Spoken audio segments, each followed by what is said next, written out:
एक दिन डोको नाम का एक विद्यार्थी अपने गुरु के पास आया और उसने पूछा, सत्य की खोज करने के लिए मुझे मन की कैसी स्थिति रखनी चाहिए। गुरु ने उत्तर दिया, ना तो कोई मन है, इसलिए उसे किसी विशेष अवस्था में नहीं रखा जा सकता, और ना ही कोई सत्य है, इसलिए उसकी खोज भी नहीं की जा सकती। डोको ने आश्चर्य से पूछा, यदि ना मन है और ना सत्य, तो फिर ये सभी विद्यार्थी हर दिन आपके पास सीखने के लिए क्यों आते हैं? गुरु ने चारों ओर देखा और कहा, मुझे यहाँ कोई दिखाई नहीं देता। डोको ने फिर पूछा, तो फिर आप किसे शिक्षा दे रहे हैं?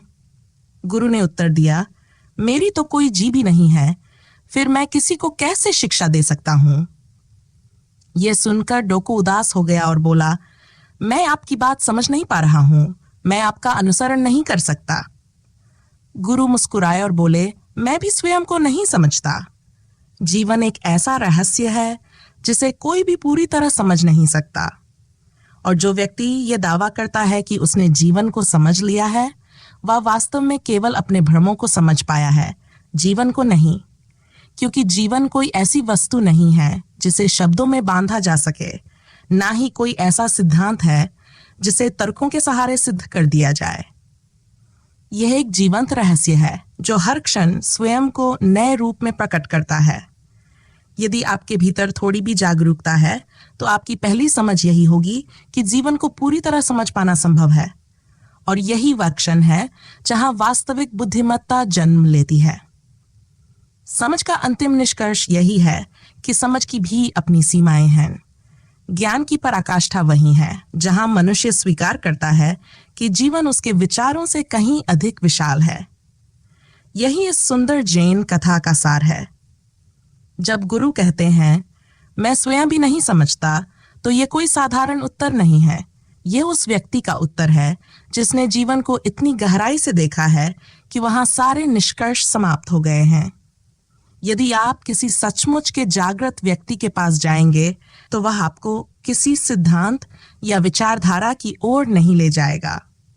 वह आपको रहस्य के सामने खड़ा कर देगा। वह आपके हाथ में कोई उत्तर नहीं रखेगा, बल्कि आपके हाथों से सारे झूठे उत्तर छीन लेगा। लेकिन जो स्वयं नहीं जानता, वही सबसे अधिक बोलता है। वही हजारों सिद्धांत करता है, वही हजारों विचारधाराएं प्रस्तुत करता है, और वही हर रहस्य को समझाने का प्रयास करता है। क्योंकि जो नहीं जानता, वह उत्तरों में सुरक्षा खोजता है, और जो जान गया, वह रहस्य में विश्राम करता है। जीवन कोई पहेली नहीं है कि जिसका समाधान खोज लिया जाए। पहेलियां हल हो जाती हैं, लेकिन रहस्य कभी हल नहीं होता। रहस्य जितना गहरा होता है, उतना ही सुंदर होता जाता है। उसका आकर्षण इसी में है कि वह अनंत है, अगम्य है, और हर बार आपके सामने एक नए आयाम के साथ उपस्थित होता है। इसलिए जीवन को समझा नहीं जा सकता, केवल जिया जा सकता है। महान दार्शनिक सुकरात ने कहा था, जब मैं युवा था, मुझे लगता था कि मैं बहुत कुछ जानता हूँ, लेकिन जैसे जैसे मैं समझदार हुआ, मुझे ये ज्ञात हुआ कि मैं कुछ भी नहीं जानता। ये केवल विनम्रता का कथन नहीं है, यह अनुभव का निष्कर्ष है, क्योंकि अज्ञान का बोध ही ज्ञान का वास्तविक द्वार है। सूफी परंपरा में जुनैद नाम के एक अद्भुत फकीर हुए। वे किसी संत की तरह नहीं दिखते थे। ना उनके पास कोई विशेष वेशभूषा थी, और ना ही किसी प्रकार का धार्मिक प्रदर्शन। वे साधारण मजदूरों की तरह काम करते थे, पसीना बहाते थे, और बिल्कुल सामान्य दिखाई देते थे। बुद्ध को पहचानना अपेक्षाकृत आसान था, क्योंकि वे बोधि वृक्ष के नीचे बैठे थे और उनके चारों ओर एक विशेष आभा थी। लेकिन जुनैद को पहचानना कठिन था। वे भीड़ में खोए हुए किसी साधारण व्यक्ति जैसे दिखाई देते थे। उन्हें पहचानने के लिए केवल आंखें पर्याप्त नहीं थीं, बल्कि दृष्टि चाहिए थी। एक दिन एक युवा व्यक्ति उनके साथ काम कर रहा था। वह हर समय अपने ज्ञान का प्रदर्शन करता रहता था। जुनैद जो भी करते, वह तुरंत कहता, यह तरीका सही नहीं है, इसे ऐसे करना चाहिए। उसे हर विषय पर कुछ ना कुछ कहना था। आखिर में जुनैद मुस्कुराए और बोले, अरे बेटा, मैं अब इतना युवा नहीं हूं कि इतना सब जान सकूं। यह वाक्य सुनने में सरल लगता है, लेकिन इसके भीतर सदियों की बुद्धि छिपी है। केवल युवा अहंकार ही यह विश्वास करता है कि वह सब जानता है। अनुभव मनुष्य को विनम्र बनाता है। समय उसे झुकना सिखाता है। जीवन उसे बार बार तोड़ता है ताकि उसका अहंकार टूट सके। जितना व्यक्ति जीवन के निकट आता है उतना ही उसे अपनी अज्ञानता का बोध होता है। इसलिए सबसे बड़े ज्ञानी अंत में बच्चों की तरह सरल हो जाते हैं। जीवन एक रहस्य है और रहस्य के द्वार पर ज्ञान नहीं बल्कि समर्पण काम आता है। जब तक मनुष्य जीवन को पकड़ने, नियंत्रित करने और समझने की कोशिश करता रहता है तब तक वह उसके द्वार के बाहर खड़ा रहता है। लेकिन जिस दिन उसके सारे प्रयास विफल हो जाते हैं और वह स्वीकार कर लेता है कि यह रहस्य उसके ज्ञान से कहीं बड़ा है, उसी दिन उसके लिए द्वार खुलने लगते हैं। आध्यात्मिकता में प्रवेश विवता से नहीं होता। वहां वही प्रवेश करता है जो बच्चे की तरह सरल होने का साहस रखता है। ज्ञान चतुराई देता है लेकिन मासूमियत नहीं। और अस्तित्व के रहस्य चतुर लोगों के लिए नहीं बल्कि मासूम हृदयों के लिए खुलते हैं। लेकिन कहानी यहीं समाप्त नहीं होती। शिष्य ने पूछा था, मैं मन की किस स्थिति में सत्य की खोज करूं? और गुरु ने उत्तर दिया, कोई मन है ही नहीं तो उसकी कोई अवस्था कैसे हो सकती है? यह सुनकर बात विचित्र लगती है क्योंकि हम सब ने स्वयं को मन मान लिया है। हम सोचते हैं कि हमारे विचार, हमारी स्मृतियां, हमारी इच्छाएं और हमारे भय ही हमारी पहचान है। लेकिन ज़ेन कहता है कि मन कोई वास्तविक सत्ता नहीं है। वह केवल विचारों का एक निरंतर प्रवाह है, एक प्रक्रिया है, कोई ठोस अस्तित्व नहीं। कल्पना कीजिए नदी के ऊपर तैरते हुए एक साबुन के बुलबुले की। उगते हुए सूर्य की किरणें उस पर पड़ती हैं और उसमें इंद्रधनुषी रंग दिखाई देने लगते हैं। वह अत्यंत सुंदर और आकर्षक लगता है, लेकिन जैसे ही आप उसे छूते हैं वह फूट जाता है। रंग गायब हो जाते हैं, सुंदरता गायब हो जाती है और केवल शून्यता शेष रह जाती है। मन भी ऐसा ही एक बुलबुला है। भीतर भी शून्यता है, बाहर भी शून्यता है और बीच में केवल एक पतली सी परत है जिसे हम मन कहते हैं। गुरु कहते हैं, जब मन ही नहीं है तो उसकी अवस्था कैसी होगी? लोग पूछते हैं, हम शांत मन कैसे प्राप्त करें? लेकिन यह प्रश्न ही गलत है। मन का अर्थ ही अशांति है। मन का अर्थ ही इच्छाएं, संघर्ष, तुलना और निरंतर चलता हुआ शोर है। जहां मन है वहां मौन नहीं हो सकता और जहां मौन है वहां मन नहीं रह सकता। मौन भीतर का स्वास्थ्य है और मन भीतर की बीमारी। इसलिए गुरु कहते हैं कि मन को शांत करने की कोशिश मत करो। पहले यह देखो कि जिसे तुम मन कहते हो उसका वास्तविक अस्तित्व है भी या नहीं। यदि वह केवल एक भ्रम है तो उसे सुधारने का प्रश्न ही नहीं उठता। यह वैसा ही है जैसे कोई व्यक्ति इंद्रधनुष तक पहुंचने की योजना बनाए और पूछे कि वहां तक जाने का मार्ग कौन सा है। उत्तर यही होगा कि इंद्रधनुष कोई स्थान नहीं है। वह केवल प्रकाश और दृष्टि का खेल है। उसकी ओर कोई यात्रा नहीं हो सकती। मन भी ऐसा ही एक भ्रम है। आपकी वास्तविकता उससे कहीं अधिक गहरी है। आप कभी मन नहीं थे, ना अभी हैं और ना कभी और होंगे। लेकिन आपने स्वयं को उस चीज के साथ जोड़ लिया है जिसका वास्तविक अस्तित्व ही नहीं है। जैन का पूरा संदेश यही है, जागो। पहले ये देखो कि जिसे तुम मैं कहते हो वह वास्तव में कौन है, और जिस दिन यह भ्रम टूट जाएगा उसी दिन तुम्हारे सामने वह मौन प्रकट होगा जो शब्दों से परे है। वही रहस्य प्रकट होगा जिसे ना समझा जा सकता है, ना समझाया जा सकता है। उसे केवल जिया जा सकता है, केवल अनुभव किया जा सकता है, और वही अनुभव सत्य है। एक बार महान ताओवादी संत च्वांगत्सु के साथ एक अद्भुत घटना घटी। एक रात उन्होंने सपना देखा कि वे एक तितली बन गए हैं। वे फूलों के ऊपर उड़ रहे हैं, हवा के साथ नाच रहे हैं, पूरी तरह मुक्त और आनंदित हैं। उस सपने में उन्हें यह स्मरण तक नहीं था कि वे मनुष्य हैं। लेकिन जब सुबह उनकी आंख खुली तो उनके मित्रों ने देखा कि वे अत्यंत उदास और चिंतित दिखाई दे रहे हैं। उन्होंने पूछा, क्या बात है? हमने आपको कभी इतना परेशान नहीं देखा। च्वांगत्सु बोले, मैं एक गहरे प्रश्न में उलझ गया हूँ। रात मैंने सपना देखा कि मैं एक तितली बन गया हूँ। सभी मित्र हंस पड़े। उन्होंने कहा, यह तो केवल एक सपना था। सपनों को कौन गंभीरता से लेता है? फिर चिंता किस बात की है? लेकिन च्वांगत्सु ने कहा, तुम मेरी समस्या नहीं समझ रहे। यदि मैं सपने में तितली बन सकता हूं तो यह भी संभव है कि अभी कहीं वह तितली सो रही हो और सपना देख रही हो कि वह च्वांगत्सु है। तब वास्तविक कौन है? च्वांगत्सु जिसने तितली होने का सपना देखा, या तितली जो च्वांगत्सु होने का सपना देख रही है? यह प्रश्न केवल च्वांगत्सु का नहीं है, यह हम सबका प्रश्न है। हम जिसे जीवन कहते हैं, क्या वह भी किसी गहरे सपने का हिस्सा नहीं है? रात के सपनों में हम कभी राजा बन जाते हैं, कभी भिखारी, कभी पक्षी, कभी यात्री, और सुबह जागने पर सब कुछ मिट जाता है। लेकिन क्या यह संभव नहीं कि जिस जागृत जीवन को हम वास्तविक मानते हैं, वह भी किसी और स्तर से देखने पर एक सपना ही सिद्ध हो? जैन मान्यता के अनुसार जब मनुष्य वास्तव में जागता है, तब उसे किसी विशेष जागृत मन की स्थिति की प्राप्ति नहीं होती। उसे कोई नया मन नहीं मिलता, बल्कि मन ही समाप्त हो जाता है। वह नो माइंड अर्थात अमन या निर्मन की अवस्था में प्रवेश करता है।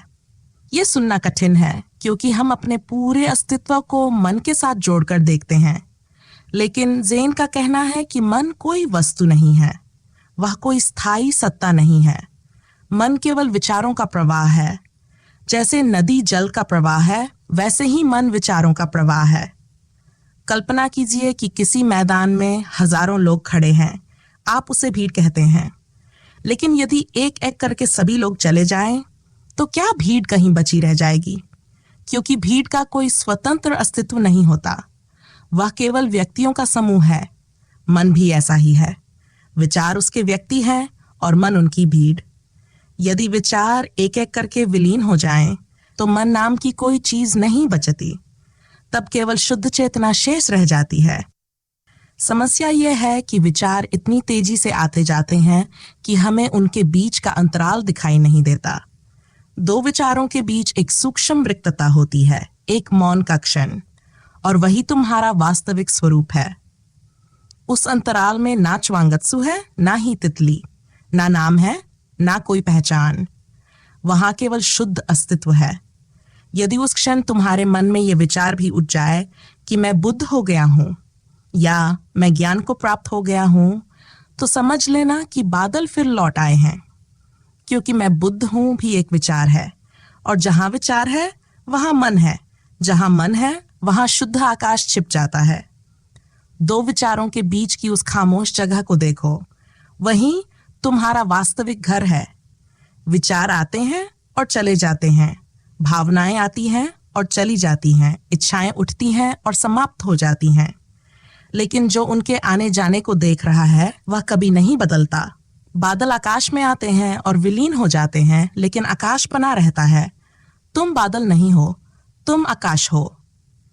एक बार एक साधक प्रसिद्ध सूफी संत बायजीद के पास पहुंचा। उसने कहा, गुरुदेव, मुझे बहुत क्रोध आता है। बाद में मुझे विश्वास ही नहीं होता कि मैं ऐसा कर सकता हूं। कृपया बताइए कि मैं अपने क्रोध पर कैसे विजय पाऊं। बायजीद ने उसका सिर अपने हाथों में लिया, उसकी आंखों में गहराई से देखा और कहा, अच्छा, मुझे अपना क्रोध दिखाओ, मैं उसे देखना चाहता हूं। साधक असहज होकर हंस पड़ा। उसने कहा, इस समय तो मुझे क्रोध नहीं है, पर कभी कभी आता है। बायजीद मुस्कुराए और बोले, जो कभी कभी आता है और कभी चला जाता है, वह तुम्हारा स्वभाव नहीं हो सकता। वह केवल एक घटना है। वह बादलों की तरह आता है और चला जाता है। इसलिए बादलों की चिंता मत करो, उस आकाश को पहचानो जो हमेशा मौजूद है। यही आत्मा की सबसे सुंदर परिभाषा है। आत्मा वह है जो हमेशा रहती है। गुरु आगे कहते हैं, ना कोई मन है और ना कोई सत्य जिसे खोजा जा सके। ये सुनने में विरोधाभासी लगता है, लेकिन यह आध्यात्मिकता के सबसे गहरे संदेशों में से एक है। गुरु ये नहीं कह रहे कि सत्य का अस्तित्व नहीं है। वे ये कह रहे हैं कि जब तक तुम खोजी बने हुए हो, तब तक सत्य तुमसे दूर रहेगा, क्योंकि खोजी और सत्य एक साथ नहीं रह सकते। जिस क्षण खोज समाप्त होती है, उसी क्षण सत्य प्रकट हो जाता है। सत्य कोई वस्तु नहीं है जिसे पाया जाए। सत्य तुम्हारा स्वभाव है। वह पहले से ही यहां है। उसे प्राप्त नहीं करना, केवल पहचानना है। और पहचान तभी संभव है जब विचारों का शोर शांत हो जाए, जब खोज का तनाव समाप्त हो जाए, जब मन का सपना टूट जाए। तब अचानक तुम्हें दिखाई देता है कि जिसे तुम जीवन भर खोजते रहे वह कभी खोया ही नहीं था। तुम स्वयं वही हो। खोज हमेशा असत्य की ओर ले जाती है। यह सुनने में विरोधाभासी लग सकता है, क्योंकि हमें बचपन से सिखाया गया है कि खोजो, प्रयास करो, प्राप्त करो। लेकिन आध्यात्मिकता की दुनिया में सबसे बड़ा रहस्य यही है कि जिसे खोजा जाता है वह कभी नहीं मिलता, और जो मिल जाता है उसकी कभी खोज नहीं की जाती। इसी कारण यदि जब कोई महात्मा बुद्ध से पूछता क्या ईश्वर है, तो वह तुरंत कह देते नहीं, कोई ईश्वर नहीं है। ये उत्तर सुनकर लोग सोचते हैं कि वह नास्तिक है, लेकिन बात कुछ और है। वह ईश्वर का निषेध नहीं कर रहे, वह खोजी का निषेध कर रहे हैं। क्योंकि यदि वह कह दे कि ईश्वर है तो तुम्हारा मन तुरंत सक्रिय हो जाएगा। तुम पूछोगे उसे कैसे पाया जाए, कहाँ खोजें, कौन सा मार्ग अपनाएं, और उसी क्षण एक नया भ्रम पैदा हो जाएगा। इसलिए महात्मा बुद्ध ने ईश्वर का खंडन नहीं किया था, उन्होंने खोज की मनोवृत्ति का खंडन किया था। वे जानते थे कि जब तक खोजी जीवित है तब तक सत्य नहीं मिल सकता। यही माया है, यही संसार है। जन्म जन्मांतरों से मनुष्य किसी ना किसी चीज की खोज में भटकता रहा है। कभी धन, कभी सत्ता, कभी प्रेम, कभी स्वर्ग, कभी मुक्ति। वस्तुएं बदलती रहती हैं, लेकिन खोजी वही बना रहता है। आज तुम सत्य की खोज कर रहे हो, कल तुम धन की खोज कर रहे थे, परंतु खोजने वाला मन तो वही है। इसलिए गुरु कहते हैं कोई सत्य नहीं है। वे सत्य का निषेध नहीं कर रहे, वे उस आधार को ही काट रहे हैं जिस पर तुम्हारा खोजी मन खड़ा है। वे तुम्हारे पैरों के नीचे की जमीन खींच लेते हैं। वे तुम्हें एक ऐसी खाई के सामने ला खड़ा करते हैं जहां मन का कोई सहारा नहीं बचता। तब प्रश्न उठता है, यदि कुछ खोजने योग्य नहीं है तो फिर इतने लोग गुरु के आसपास क्यों बैठे हैं? यही प्रश्न उस विद्यार्थी डोको ने भी पूछा था। उसने कहा, यदि ना सत्य है ना खोज, तो फिर आपके चारों ओर यह भीड़ क्यों है? गुरु ने चारों ओर देखा और कहा, मुझे यहां कोई दिखाई नहीं देता। यह उत्तर बुद्धि को पागलपन जैसा लगता है। सामने लोग बैठे हैं, फिर भी गुरु कह रहे हैं कि यहां कोई नहीं है। लेकिन गुरु किसी और स्तर की बात कर रहे हैं। जब तक व्यक्ति खोज रहा है तब तक उसका अहंकार मौजूद है। खोज ही अहंकार को जीवित रखती है। मुझे कुछ पाना है, यही अहंकार का मूल है।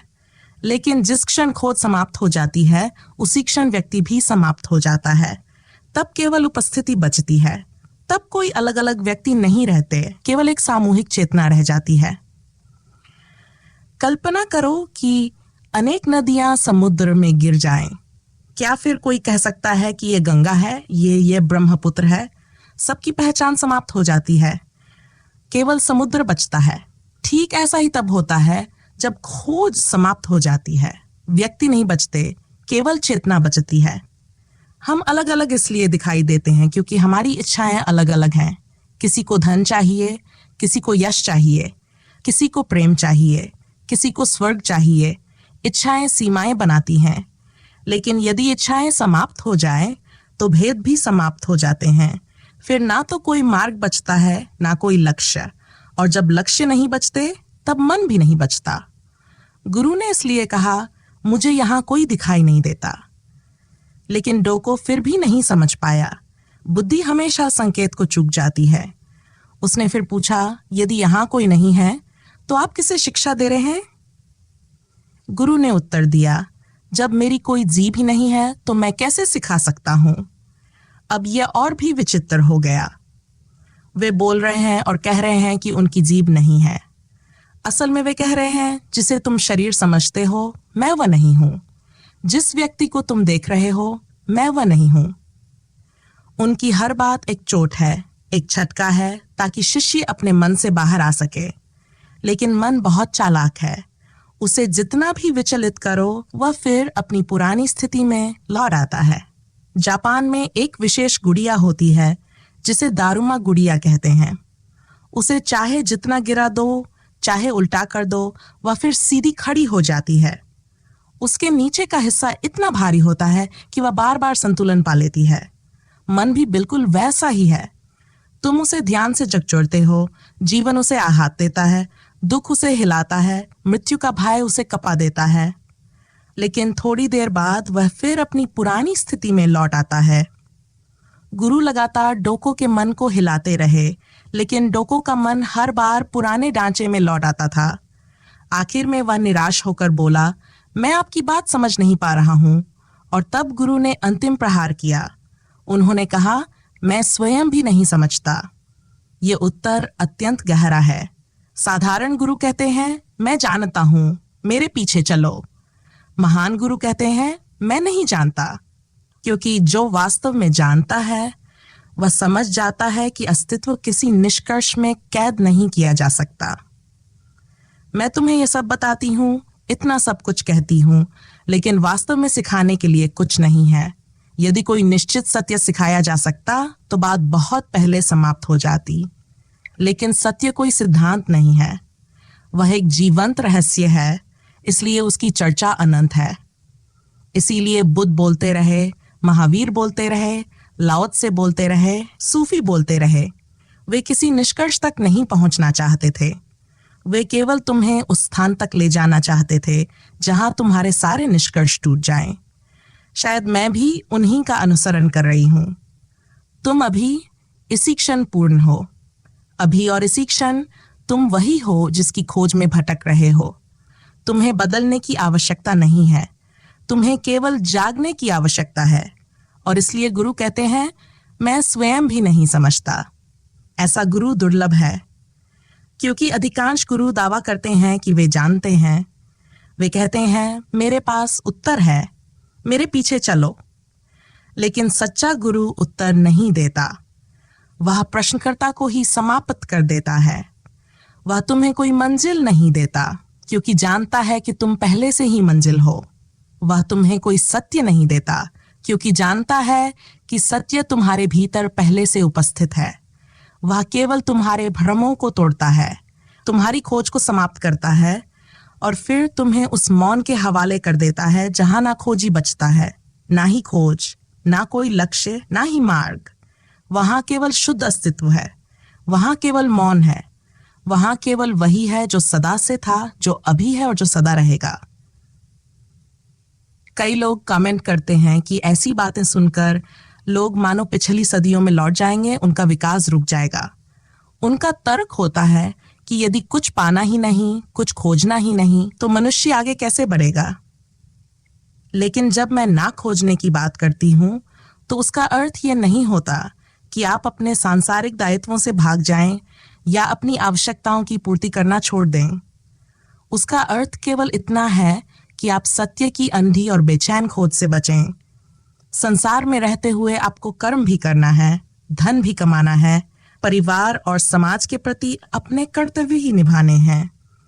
समस्या इन चीजों में नहीं है। समस्या उस बेचैनी में है जो सब कुछ पा लेने के बाद भी बनी रहती है। अधिक सुविधाएं, अधिक धन और अधिक उपलब्धियां उस बेचैनी का अंत नहीं कर सकती। उसका समाधान खोज की दिशा बदलने में है, बाहर से भीतर की ओर। जिस दिन आप स्वयं से पूछना शुरू कर देंगे, मैं कौन हूं, वह कौन है जिसे यह सब चाहिए, वह कौन है जो बेचैन है, उसी दिन एक नई यात्रा प्रारंभ होगी। और जब इन प्रश्नों की झलक भी मिल जाती है, तब जीवन में एक गहरी शांति उतरने लगती है। तब आप संसार के सुखों का भी आनंद लेते हैं, लेकिन उनसे अपनी पूर्णता की अपेक्षा नहीं करते। भोग रहता है पर उसके साथ बंधन नहीं रहता, उपलब्धि रहती है पर उसके साथ बेचैनी नहीं रहती। तब आपके कर्म भी बदल जाते हैं। तब आपकी खोज केवल अपने लिए नहीं रह जाती, बल्कि समस्त जीवन के लिए कल्याणकारी बन जाती है। आज संसार की अनेक समस्याओं का मूल यही है कि मनुष्य ने बाहर की उपलब्धियों को तो असीमित कर लिया, पर भीतर की समझ को विकसित नहीं किया। परिणाम यह हुआ कि उसने प्रगति के नाम पर अपने ही घर में आग लगा दी। और विडंबना यह है कि जो बातें मनुष्य को भीतर से संतुलित और जागरूक बनाती हैं, उन्हीं पर यह आरोप लगाया जाता है कि वे उसे पीछे ले जाएंगी। वास्तव में वह पीछे नहीं ले जाती, वे पहली बार सही दिशा दिखाती हैं। तुम सत्य के बाहर नहीं खड़े हो, तुम सत्य के भीतर जी रहे हो। मछली समुद्र को खोजे तो कितना हास्यास्पद लगेगा। वह जहां भी जाएगी समुद्र में ही होगी। ठीक यही स्थिति मनुष्य की है। यही कारण है कि गुरु बार बार कहते हैं, मन को छोड़ो। मन को छोड़ते ही दिव्यता प्रकट हो जाती है। बोधि वृक्ष के नीचे बैठकर बुद्ध ने कोई नया ज्ञान प्राप्त नहीं किया था। संभव है संसार के अनेक विद्वान बुद्ध से अधिक जानते थे। उनके पास अधिक शास्त्र थे, अधिक जानकारी थी, अधिक तर्क थे। लेकिन बुद्ध के पास कुछ और था, वो था ज्ञान का अभाव। जब महान विद्वान सारिपुत्र बुद्ध के पास आए तो वे ज्ञान लेने नहीं आए थे। ज्ञान तो उनके पास पहले से बहुत था। उन्होंने बुद्ध से कहा, मैंने बहुत जान लिया, अब मुझे वह दीजिए जो ज्ञान से परे है। तब बुद्ध ने उत्तर दिया, जो जानते हो उसे भूल जाओ। यही सच्चे गुरु की शिक्षा है। वह तुम्हें और अधिक नहीं सिखाता, वह तुम्हें भुलाना सिखाता है। वह तुम्हें ज्ञान से भरता नहीं, वह तुम्हें खाली करता है। यही इस पूरी कथा का सार है।